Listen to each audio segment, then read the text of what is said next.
What's up guys, Coach Hayden here with Steel Strength Training, and today we're going to be covering the barbell overhead press. First, we'll give you a step-by-step walkthrough of the movement itself, along with the most common flaws and fixes that you can implement in real time during the session. Hopefully this video will address most of the questions that we get about the overhead press. The first thing you want to do is to set your grip just outside of the shoulders. This will be the most advantageous and efficient position to begin the overhead press. A wider grip is often too inefficient, and a narrower grip will often make you feel constricted. After you find this width, all you need to do is rotate your hands inwardly and wrap your fingers around the bar. This will create a secure grip that allows you to transfer force efficiently into the bar. All this involves is a rotation so that the bar will rest over the forearms. This is what makes the press an efficient movement to begin with.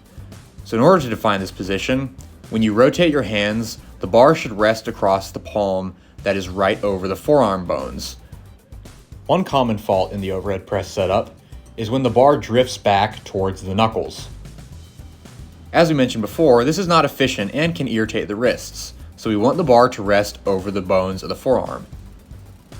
Also remember to take it to downtown Coolsville and flip your hat backwards so you don't run into it. Once you've set your grip, all you have to do is stand directly beneath the bar, push your elbows slightly in front of it with the chest out, lock the knees, and step back. Make sure to take at least 2 to 3 steps away from the rack. That way you're totally clear of the J-hooks. Then, press. As soon as the bar passes the top of your head, push your head through the window as the bar drifts slightly behind you. In this locked out position, the bar will be resting directly over the elbows and the shoulder joint. Also make sure that the bar stays close to the face during the entirety of the movement. This will ensure that the bar ends up in the correct position as you lock out directly over the elbows and shoulder joint as discussed before. One of the most common errors we'll see is when the bar drifts too far in front, or less common when it's pushed excessively behind the neck. What we want is something right in the middle, to where the bar is stacked directly over the joints of the arm.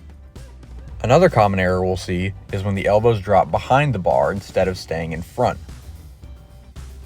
Oftentimes, you'll see this happen after the press when the bar is traveling down, then the elbows will drop beneath the bar, usually accompanied by a wrist bend as well. Just make sure to reset your elbows, push them slightly in front of the bar, and get your wrists into a neutral position. And that's pretty much it. The press can be one of the most difficult movements to learn, as there are a lot of moving pieces. Just keep the basics described in this video in mind, along with the most common flaws that you might need to find during your press or the press of your client. Thanks for tuning in. See you next time.